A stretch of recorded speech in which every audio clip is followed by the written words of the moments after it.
Balls Australia started out with me, another Andrew, Angus and my brother Jack as an endeavour to give balls the attention they deserve.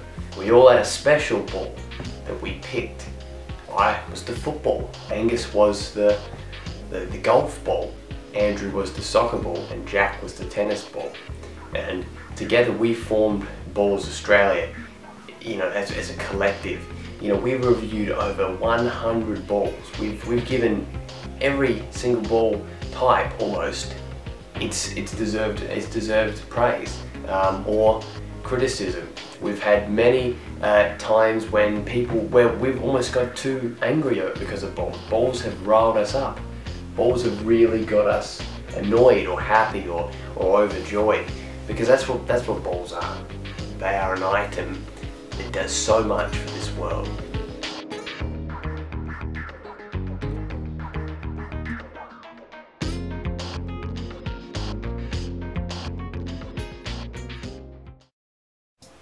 It's not too hard to stay passionate about Balls Australia and balls, because we all know how it's affected each and every one of our lives. And you know, we understand that some people may think there's a ball overload, there might be too many reviews. Why are you doing a review every 2 days? Like, how many balls are there in this world? And you know what, the answer to that question is that there are never too many balls in this world. There's always room for more balls. Balls are infinite, essentially. You can't just say, well, you've done a football, therefore all footballs are done. You have to review every specific type of football. And that's why Balls Australia will always be going on for, it will never end, because as long as there's the market for balls and ball reviewers, there will always be balls.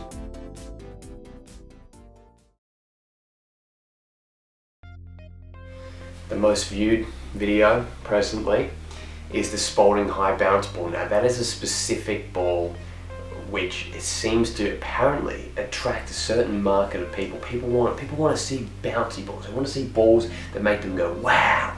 And I think that's exactly why the Spalding high bounce ball has so many views, because people look at it and they think, man, that ball goes so high. I want to watch a video of someone doing that. I want to hear what people think about this. The regular public, there's a market, the whole general Balls Australian market.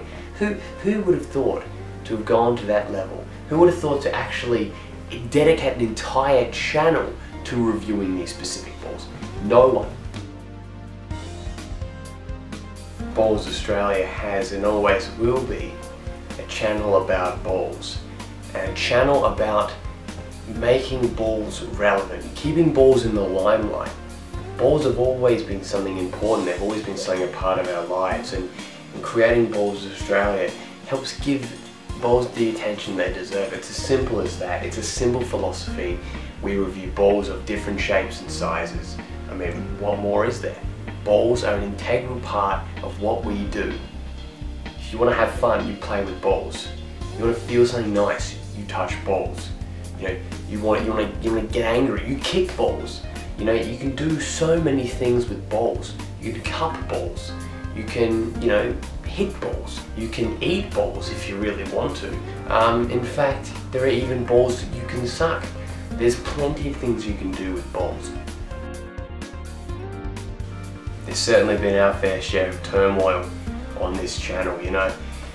People, I mean, I think I've always been fairly enthusiastic, I've always been fairly concise with my ball reviews. I sometimes go a bit crazy, but the other two, man, they have gone through what we would call some serious mood swings during the time. I mean, the Angus guy, what is that guy's deal? I mean, there's something severely wrong with that guy. I don't even know what phase of character he's in these days, but it's odd. It perplexes me.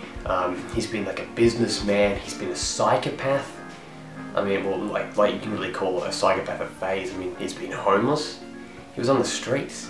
He looked at things from a business perspective, which is interesting, because it, in a way, I can definitely appreciate that as a Balls Australia review. I can see, well, you can look at the marketability of said balls. You know, that is definitely important, but I don't know, the way in which Angus did it was very dismissive of the future, and I did point out to him, I did try to make him realize, like, yeah, man, like, not everything has to be, you know, don't buy. Like we want balls out there. Even the shittiest of balls can have some impact on your life, you know. And that's the Balls Australian motto. That's one of our 6 mottos. All balls are somewhat good. You know, that's actually not a documented motto, but rather a motto that we will implement into our thing in the near future. Get your balls out. Now, what's that referring to? People seem to always leave these comments like, you know, comments about like stuff that we unmentionables. And the thing is, what are they talking about? We are talking about balls. Okay, now I may be putting my hand to represent something like this, right? But I can assure you that's purely non-sexual. That's actually representing a ball, right? And me go like, yeah, like that. You see that? That's right, you got it. You know, it's not referring to anything sexual, guys. I mean, I get to understand why people think that Balls Australia is a sexual innuendo. Like, let's be honest, it's about balls, okay? Balls that can go in your mouth, balls that can go on you, balls that can hit you. I mean, it's purely non-sexual. Purely non-sexual. It's all about the love we have for balls and how much we really just want to be filled with ball passion, you know? None of that. I mean, where's the sexual nature in that joke? Where's the sexual connotation? I don't see one. Okay? As Balls Australia, we don't. No. Okay? No.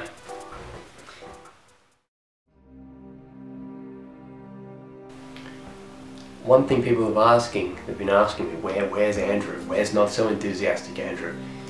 Honestly, at this point, I can't say I know. He's been missing for quite a few months. He originally came back to my house to review some more balls. We accidentally left him at the airport. I don't know what's going on with him right now. I haven't heard of him. I haven't even really heard of Angus. I mean, when I contacted them to do this documentary, I tried to get in contact with them. Both of them did not return my phone calls or my pager, because we still actually use that system to try and sort of navigate, like to try and kind of avoid wiretapping from other companies that may be jealous. Like Slazenger have actually contacted us and tried to say that you can't actually review these balls on the channel, and he also is not happy with us, but we've kind of we've avoided it. We'll actually keep possibly or partially edit that out to see if you guys can figure out what companies it is. I don't think I can legally say it, but and so we've had a share of people come in threatening us, and like, yes, that's why we use the pager system sometimes. And yeah, the other guys have not responded to my pages or anything like that. So right now it's just me. Now hopefully, this is still got the password of the channel, the network, the Balls Australia network. You know, I'll have to check the account activity, see if they are secretly signing in, see what their watch history is. It could be something interesting. They could be still active, you know. Yeah, I want to keep them in contact with them, but I just haven't been able to. That's the thing. I just have not been able to see. They have not messaged me or anything like that. They have not responded. So right now it's just me. It's just Andrew. It's just enthusiastic Andrew.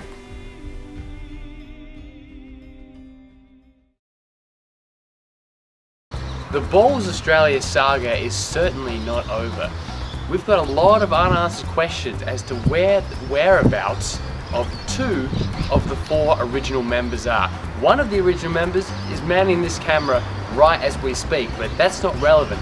We're looking for Not So Enthusiastic Andrew and that crazy kid Angus. We need to know where they are, and I'm going to be doing my best to figure out where they are, what's going on. But aside from those negatives, we can still take the positives of the Balls Australia channel and what we've done for ball enthusiasts everywhere. I've been your host, Andrew, enthusiastically. See you later.